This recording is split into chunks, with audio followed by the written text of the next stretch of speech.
বৃষ্টি আর বৃষ্টি, টানা বৃষ্টি।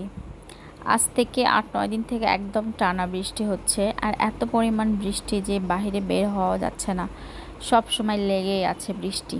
তো এই বৃষ্টির দিনে কি খিচুড়ি আর যে কোনো প্রকারের গোস্ত না হলে কি আর চলে? আর এটা আমার হাজব্যান্ডের খুবই পছন্দের একটা খাবার। তাই আজকে আমি এই বৃষ্টির দিনে ভুনা খিচুড়ি আর মুরগির মাংস রান্না করব। তো এখানে আমি কিছু মুরগির গোস্ত নিয়েছি, আর মুরগির গোস্ত রান্না করব তার জন্য পেঁয়াজগুলো কুচি করে নিয়েছি। এখন পেঁয়াজগুলো বাদামি হয়ে গেছে, এর মধ্যে আমি এখন পানি দিয়ে দিব। আর কারণ পুড়ে যাবে পেঁয়াজগুলো, এর মধ্যে কিছু ফল দিয়ে দিলাম, সাদা কালো ফল, দারচিনি, এলাচ আর তেজপাতা দিয়ে দিলাম। এখন একটু পানি দিয়ে দিব পেঁয়াজগুলো যাতে পুড়ে না যায়।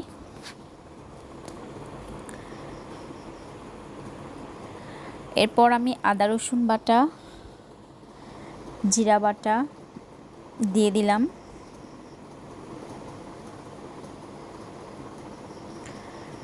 এখন আমি মরিচের গুঁড়া, হলুদের গুঁড়া,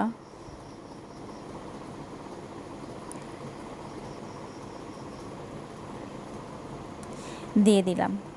দিয়ে এখন মশলাটাকে আমি ভালো করে কষিয়ে নেব, যাতে কোনো মশলার কোনো গন্ধ না থাকে। এজন্য অনেকক্ষণ ধরে মশলাটাকে কষিয়ে আবার একটু পানি দিয়ে আবার ভালো করে কষাবো।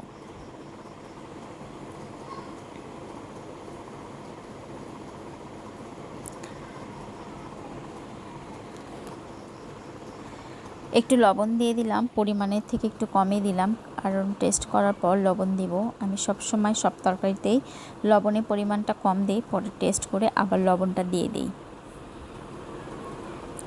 আমার মশলাগুলো কষানো হয়ে গেছে, এখন আমি মুরগির গোস্তগুলো দিয়ে দেব।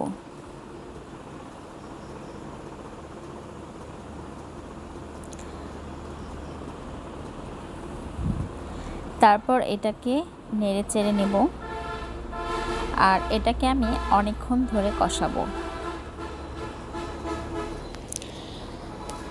আর ব্রয়লার মুরগির ক্ষেত্রে গোস্তটাকে যদি ভালো করে অনেক সময় ধরে কষানো হয়, তাহলে এর একটা যে গন্ধ থাকে, ওই গন্ধটা আর কি থাকে না, বোঝাই যায় না যে আসলে এটা ব্রয়লার মুরগি খাওয়া হচ্ছে।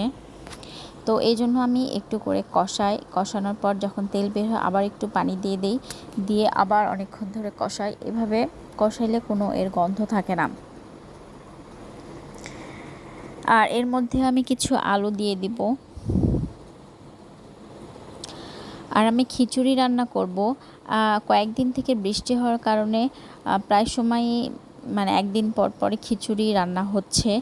আর এই জন্য আজকে শুধু আমার হাজব্যান্ডের জন্য রান্না করব, আর হচ্ছে যে মানে 1-2 জনের জন্য রান্না করব। এখন তো দুপুরবেলা, ভাতও রান্না করতেছি, খিচুড়ি রান্না করতেছি, যার যেটা ভালো লাগবে তাই সেটাই খাবে। তো এখানে আমি বেশি চাল নিইনি, হাফ কেজির মতো চাল নিয়েছি আর ডাল নিচ্ছি। বেশি রান্না করব না আজকে। আর আমার হাজব্যান্ডের এটা খুবই একটা পছন্দের খাবার। ও খিচুড়ি এত পরিমাণ পছন্দ করে যে সকালবেলা দিলেও খাবে, দুপুরে দিলেও খাবে। তবে হ্যাঁ, আর ঠান্ডা খিচুড়ি না, গরম গরম খিচুড়ি হতে হবে, আর ভুনা খিচুড়ি হতে হবে, এবং এর সঙ্গে ডিম হোক, মাছ ভাজি হোক, আর যে কোনো প্রকারের গোস্ত হোক থাকতে হবে। তো এখানে আমার গোস্ত কষানো তো হয়ে যাচ্ছে, আবার একটু পানি দিয়ে দিব, দিয়ে আবারও ভালো করে কষাবো।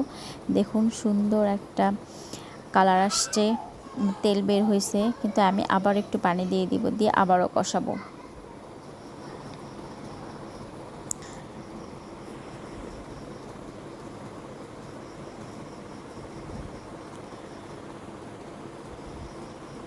তো এখন আমার কষানো হয়ে গেছে, এখন আমি একটু পানি দিয়ে দিব।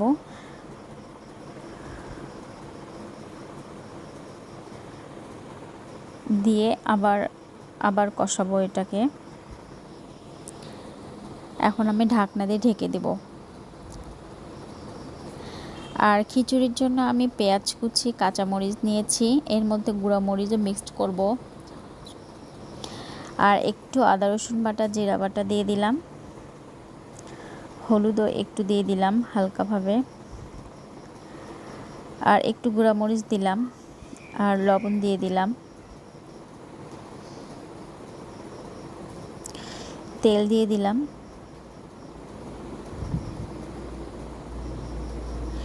এটাকে এখন মেখে আমি আরেক পাশে উঠে দিব, আর আমার তো মুরগির গোস্ত হয়ে গেছে। এখান থেকে কিছু মুরগির গোস্ত আর ঝোলটা ওর মধ্যে দিয়ে দেব, তাহলে স্বাদটা আরও অন্যরকম হবে।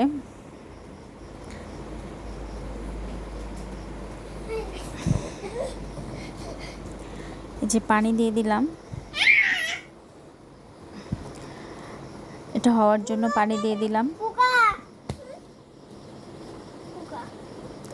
এখানে আমি ভাত রান্না করতেছি। এটা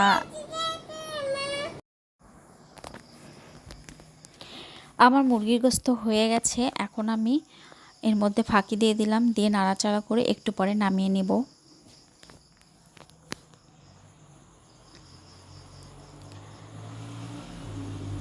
বৃষ্টির কোনো থামাথামি নেই, টানা কয়েকদিন থেকে বৃষ্টি হওয়ায় বাইরে তো কোনো কাজকর্ম করাই যাচ্ছে না। আর কাপড়ের ওপর কাপড় পালা হয়ে গেছে। কে আর বলবো, গোসল তো কারো বন্ধ নাই, কারণ প্রচুর গরম। বৃষ্টি হলে হবে কি, এত পরিমাণ গরম যে সবাইকে গোসল করতেই হচ্ছে। তো যাই হোক, আমার রান্না হয়ে গেছে। এখানে আমার মুরগির গোস্ত হয়ে গেছে, আমার খিচুড়িও প্রায় শেষের দিকে আমার খিচুড়ি হয়ে গেছে। তো সত্যি বৃষ্টির দিনে যারা খিচুড়ি খেতে পছন্দ করে তাদের খিচুড়ি না হলে ভালোই লাগে না। তো আমার খিচুড়ি মুরগির গোস্ত হয়ে গেছে।